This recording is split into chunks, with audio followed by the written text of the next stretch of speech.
Hi viewers, welcome to ஆரம் info. எப்படி இருக்கீங்க? லாக்டவுன் கொஞ்சம் கொஞ்சமாக ரிலீஸ் ஆகிட்டு இருக்குது. வீட்டில் இருந்துட்டு விதமாக செஞ்சு சாப்பிட்டு பார்த்துருக்குறீங்களா? நான் செஞ்ச ஐட்டம்லாம் உங்களுக்கு பிடிச்சிருக்குங்களா? இன்றைக்கி ஒரு சைனீஸ் ஐட்டம் நூடுல்ஸ் தான் செஞ்சு காட்ட போகிறேன். பசங்கள்லாம் ரொம்ப விரும்பி சாப்பிட்ற சைனீஸ் நூடுல்ஸு செய்ய போகிறேன். எப்படி செய்யலான்னு பார்க்கலாம் வாங்க.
அதுக்கு தேவையானது சைனீஸ் நூடுல்ஸுன்னு, எக் நூடுல்ஸு, பிளெயின் நூடுல்ஸுன்னு சொல்லிட்டு 2 விதமாக விற்பாங்க. நீங்கள் உங்களுக்கு எது பிடிக்குமோ அதை வாங்கிக்கோங்க. அதுக்கு முக்கால்வாசி தேவையான அளவுக்கு எண்ணெய். மெயின் இந்த வெஜிடபிள்ஸ் தாங்க. நூடுல்ஸ் மாதிரியே கட் பண்ணிக்க வேண்டியது தான். கேரட்டு, கேப்சிகம், ஸ்ப்ரிங் ஆனியனுக்கு கீழே இருக்கும் இல்லைங்களா, அந்த வெங்காயம் போட்டுக்கலாம். Cabbage, cauliflower, beans, அப்புறம் spring onion,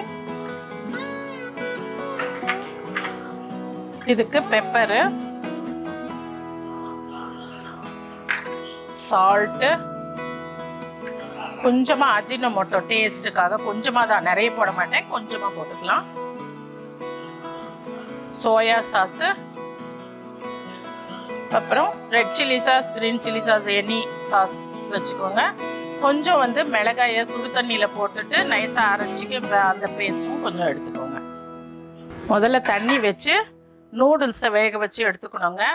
அந்த தண்ணியில் கொஞ்சமாக எண்ணெய் ஊற்றிக்கோங்க. ஒன்றோட ஒன்று ஒட்டாமல் இருக்கிறதுக்கு 1 ஸ்பூன் எண்ணெய். அப்புறமா கொஞ்சம் சால்ட்டு, நூடுல்ஸுக்கு பிடிக்கிறதுக்காக கொஞ்சம் சால்ட்டு போட்டு நல்லா கொதிக்கட்டுங்க. கொதித்த பிறகு இந்த நூடுல்ஸை போட்டுட்டு வடிகட்டிடணும். வடிகட்டிட்டு திருப்பியும் டேப் வாட்டரை திருப்பி இது பண்ணிவிட்டு ஜில்லு அந்த சூடை குறைச்சிட்டோம்னாக்கா தான் ஒன்றுக்கு ஒன்று ஒட்டாமல் இருக்கும். அதை ஒரு பிளேட்டில் போட்டு நல்லா ஆற வச்சு எடுத்துக்கணுங்க. அப்புறம் ஜஸ்ட்டு காயெல்லாம் போட்டு சாட்டே பண்ணி இறக்கிறது தான். இது வேக வைக்கிறதுக்கு தான் கொஞ்சம் டைம் பிடிக்கும். மற்றதெல்லாம் சீக்கிரமாக ஆகிடுங்க. சோயா சாஸ்ன்றது கொஞ்சம் டேங்கினஸ், அதாவது புளிப்புத்தன்மை இருக்கக்கூடிய ஒரு சாஸ் தான் அது. அதுக்கு பதிலாக வேணும்னா நீங்கள் லெமன் கூட போட்டு செஞ்சுக்கலாங்க.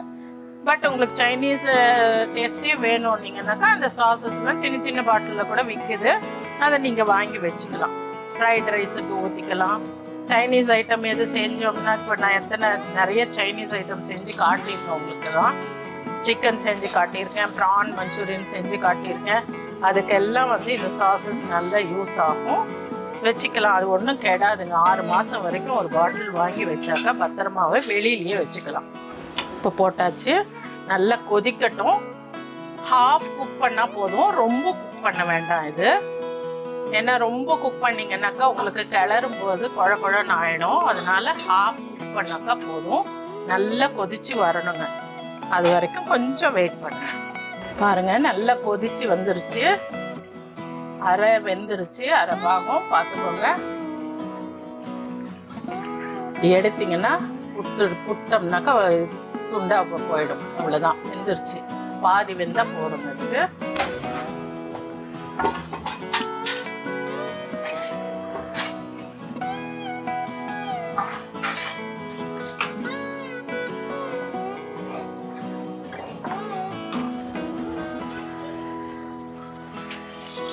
இதுக்கு கொஞ்சம் எண்ணெய் கொஞ்சம் ஊற்றணுங்க, அப்போ தான் நல்லாயிருக்கும் டேஸ்ட்டு. எண்ணெய் காஞ்சதும் ஃபஸ்ட்டு ஒரு ஸ்பூன் சர்க்கரை போட்டுக்கிறேங்க. ஏன்னா அந்த ஸ்வீட்னஸ் கிடைக்கும். ரெண்டாவது காயெல்லாம் வந்து கலர் மாறாமல் அதே இதில் இருக்கிறதுக்காக அது போடுறேன். ஃபஸ்ட்டு வந்து இந்த பீன்ஸ் வேகிறதுக்கு கொஞ்சம் டைம் பிடிக்கும் இல்லையா, அதனால் ஃபஸ்ட்டு அதை போட்டுடலாம். வேகிற டைமிங்க்கு பொறுத்து நம்ம வந்து ஒரு காயை ஆட் பண்ணிக்கணுங்க. ஆனியனை போட்டு கொஞ்சம் நல்லா சாட்டே பண்ணிக்கோங்க.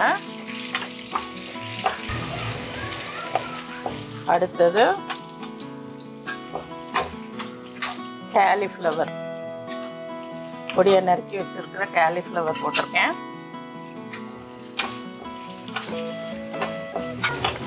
இப்போ இந்த ஸ்டேஜில் கேரட்டு போட்டுட்டேன். கேரட்டும் நல்லா வதங்கட்டும். இந்த ஸ்டேஜில் வந்து டேஸ்ட் மேக்கர் அஜினோமோட்டோ சொன்னேன் இல்லைங்களா, பாருங்க. பெரிய ஸ்பூனாக இருந்தால் கூட நான் கொஞ்சம் தான் எடுத்திருக்கேன். நிறைய யூஸ் பண்ணக்கூடாது, இது கொஞ்சம் யூஸ் பண்ணால் போதும். அதனால் கொஞ்சமாக தான் போட்டிருக்கேன். ஏன்னா அந்த டேஸ்ட் வரணுங்கிறதுக்காக தான் அதை போடுறது. டேஸ்ட் மேக்கர் தான் வந்து நூடுல்ஸு சைனீஸ் ஐட்டமில் வந்து மெயின் ஐட்டம் வந்து டேஸ்ட் மேக்கர் இந்த அஜினோமோட்டோ தான். பாருங்க, கலர்லாம் எதுவும் மாறாமல் அப்படியே இருக்கு. இந்த ஸ்டேஜில் கோசியம் போட்டுக்கலாம். நூடுல்ஸை விட இதில் வந்து நிறைய வெஜிடபிள்ஸ் தான் தெரியுங்க. பசங்க எல்லாம் நல்ல கலராக இருக்குதுன்னு லைக் பண்ணி சாப்பிடுவாங்க பசங்க. காயெல்லாம் நம்ம சாப்பிட வைக்கணும்னா பசங்களுக்கு இந்த மாதிரி இதுவும் ஃப்ரைட் ரைஸு இந்த மாதிரி அவங்களுக்கெல்லாம் ஆயிலெலாம் ஒன்றும் பிரச்சனை இல்லை, கிடையாது. இந்த சின்ன குழந்தைங்க தானே, அவங்களுக்கு இந்த மாதிரியெல்லாம் செஞ்சு கொடுத்தோம்னாக்கா ஸ்பெகட்டி, நூடுல்ஸு, அப்புறம் ஃப்ரைட் ரைஸு, எக் ரைஸு, இந்த மாதிரிலாம் எங்கள் பேரனுக்கெல்லாம் ஸ்கூல் கட்டணுன்னாலே எல்லாமே ஃப்ரைட் ரைஸ் மாதிரி ஐட்டம் தான். அதனால் ஒரு நாளைக்கு கேரட்டு போட்டு, ஒரு நாளைக்கு கோஸு போட்டு, ஒரு நாளைக்கு வெறும் ஆனியன் போட்டு பண்ணி கொடுத்தா கூட சாப்பிடுவோம். அந்த மாதிரி பசங்களுக்கு ஃப்ரைட் ரைஸ் ஐட்டம்லாம் பிடிக்குன்றதுனால நம்ம ஸ்கூலுக்கு பாக்ஸ் கட்டுறதுக்கும் வந்து ரொம்ப நல்லா இருக்குங்க. கேப்சிகம் போடணும். கேப்சிகம் போட்டால் கொஞ்சம் தண்ணி வரும், பட் அது ரொம்ப நமக்கு வதங்க வேண்டாம். இந்த ஸ்டேஜில் நான் சொன்னேன் இல்லைங்களா, காஞ்ச மிளகாயை சுடு தண்ணியில் போட்டு நல்லா அரைச்சி நம்ம வச்சுக்கிட்டோம்னா ஃப்ரிட்ஜில் ஒரு 10 நாளைக்கு கெடாமல் இருக்கும். ரொம்ப நாள் கெடாமல் இருக்கணும்னா இதுலேயே கொஞ்சம் வினிகர் போட்டு சேர்த்து வச்சுட்டோம்னாக்கா அப்படியே இருக்குங்க. நான் வினிகர்லாம் போடலை, எதுவுமே ஆர்டிஃபிஷியலாக போடல, அப்படியே அரைச்சி 2-3 நாள்லேயே நான் யூஸ் பண்ணிடுவேன்.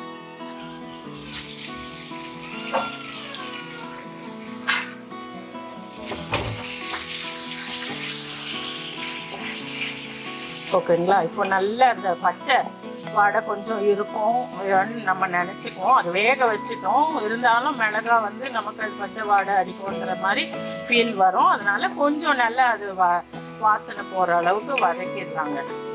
இப்போ இந்த ஸ்டேஜில் காய்க்கு தேவையானது உப்பு போட்டுக்கணுங்க. நூடுல்ஸில் கொஞ்சம் போட்டிருக்கோம், இப்போ காய் வேகிறதுக்கு போட்டிருக்கேன். பார்த்துட்டு ஆட் பண்ணிக்கோங்க உப்பு பொறுத்த வரைக்கும். இவ்வளோ வதங்கினா போதும், நல்லா க்ரன்ச்சியாக இருக்கும் கேப்சிகம்லாம். இப்போது சில்லி சாஸு ஒரு 1.5 ஸ்பூனுக்கு ஊற்றிக்கோங்க. ஏற்கனவே நம்ம சில்லி பேஸ்ட்டும் போட்டிருக்கோம். ஒரு 1.5 ஸ்பூனு சோயா சாஸ்,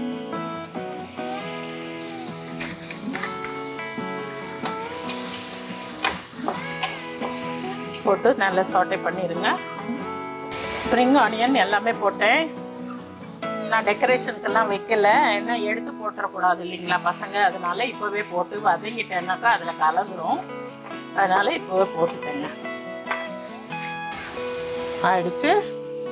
நூடுல்ஸ் போட்டு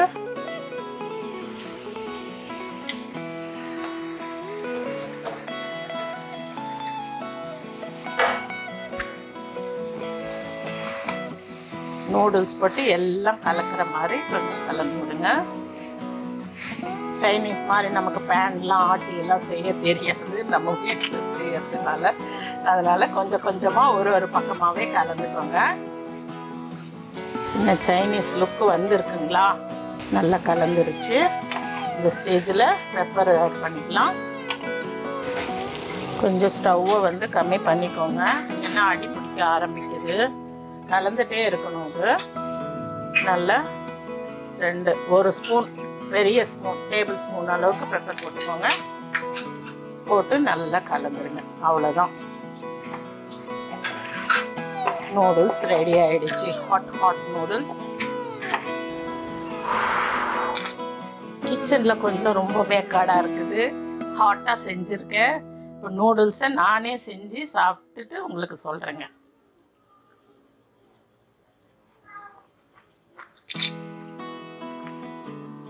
ரொம்ப நல்லா வந்துருக்குது. இது வரைக்கும் நான் வெஜிடேரியனில் செஞ்சது கிடையாது. நூடுல்ஸை எப்போவுமே நான்வெஜ் போட்டு தான் செய்வேன். ஆனால் வெஜிடபிள்ஸ்லேயே ரொம்ப சூப்பராக வந்துருக்குதுங்க. நீங்களும் செஞ்சு பார்த்துட்டு சாப்பிடுங்க. எனக்கு நூடுல்ஸ்னால் ரொம்ப இஷ்டம். அதனால வாரத்தில் ஒரு நாள் நாங்கள் செஞ்சுக்குவோம், பசங்க சாப்பிடுவாங்க. நீங்களும் உங்கள் வீட்டில் செஞ்சு பார்த்துட்டு சாப்பிட்டுட்டு எனக்கு கமெண்ட்ஸ் அனுப்புங்க. லைக் பண்ணுங்கள், ஷேர் பண்ணுங்கள், எல்லாருக்கும் சொல்லுங்கப்பா, சப்ஸ்கிரைப் பண்ண சொல்லிட்டு.